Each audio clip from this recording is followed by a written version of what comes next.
Hello students, welcome back. I hope you all are fit and fine. Students, as you all are aware with the term noun is a part of speech. It is a word that names something, such as a person, place, thing, or any idea. Now, what is a noun case?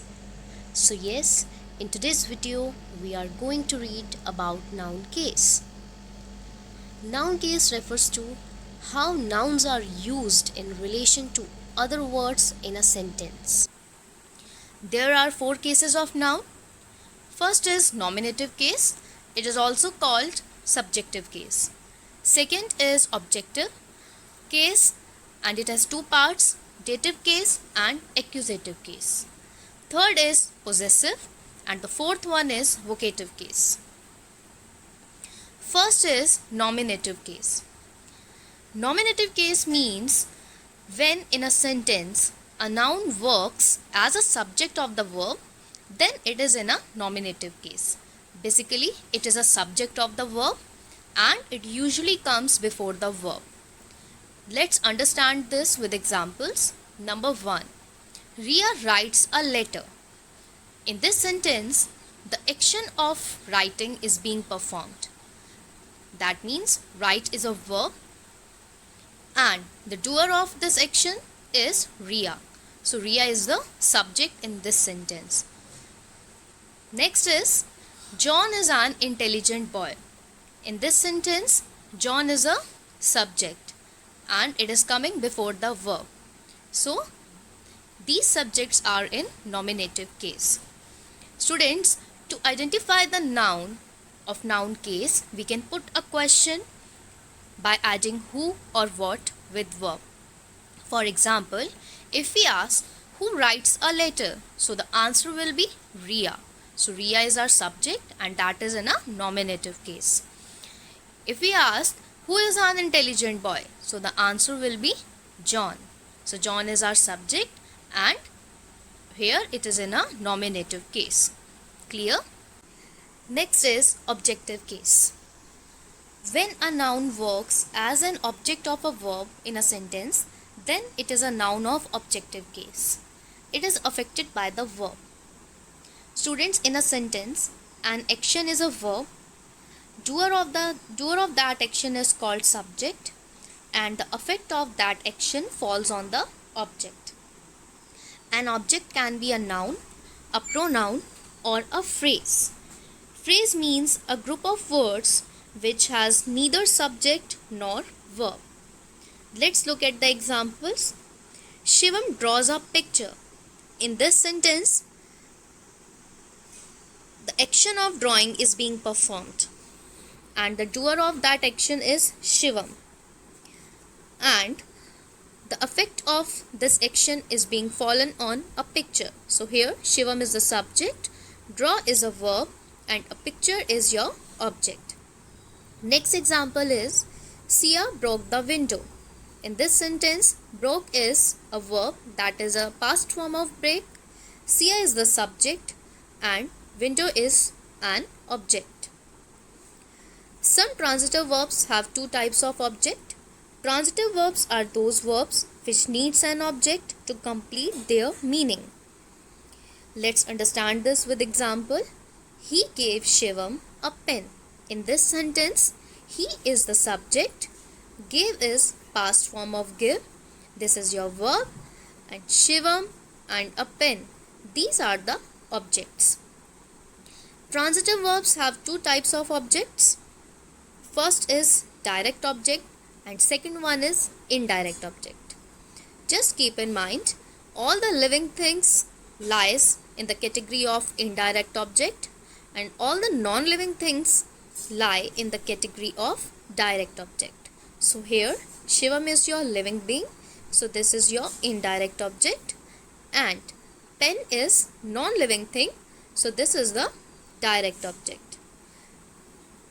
One more thing students, all the indirect objects also called dative case. That means indirect object is also called dative case. To identify indirect object in any sentence, if we put a question by using whom with the verb, then we can get the answer. That will be our indirect object. For example, whom did he give a pen? So the answer will be Shivam. And if we have to find the direct object, then we will put a question by adding what with the verb. For example, what did he give to Shivam? What did he give Shivam? So the answer will be a pen. Clear? Now we have accusative case. When a noun works as an object of a preposition in a sentence, then it is known as a noun of accusative case. For example, my book is on the table. In this sentence, table is the object and on is preposition. In this sentence, table has no relation with verb. That's why table is an object of preposition on. Next example is, he is playing in the garden. In this sentence, in is preposition and the garden is an object. So in this sentence, garden has no relation with verb. That's why garden is an object of preposition in.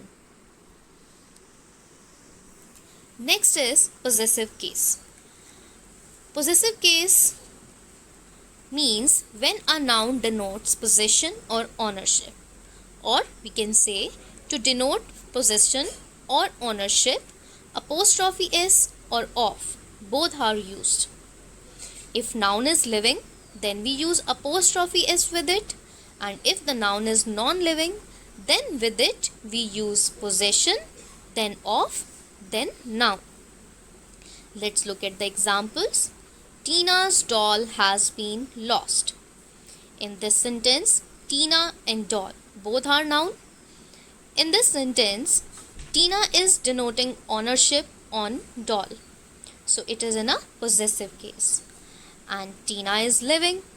That's why apostrophe s has been used with her name. To find the possession, the noun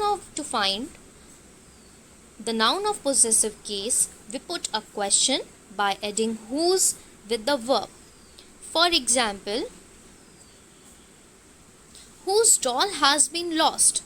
So the answer will be Tina's. Tina's doll has been lost. Next example is, Rita's watch is costly. So if we ask the question, whose watch is costly? So the answer will be Rita's. Students, with non-living nouns, apostrophe s is never being used. If we say table's leg, it would be wrong. First we have to use the position, the leg, then of, then the noun, that is the table. So the leg of the table. Similarly, if we say book's cover, again this would be wrong. The correct one will be the cover of the book. Last but not on the least, we have vocative case. Vocative case, when a noun or a pronoun is used to call or to get the attention of a person, that is called vocative case. For example, John, go there, or go there, John. In this sentence, John is a noun of vocative case because in this sentence, a comma has been used after John, which expresses that John is being addressed in this sentence. Similarly, girls, sit down. In this sentence, a comma has been used after girls, which expresses that girls is being addressed in this sentence. Girls are being addressed in this sentence, or we can say sit down, girls. I hope this topic is clear to you, everyone. Thank you.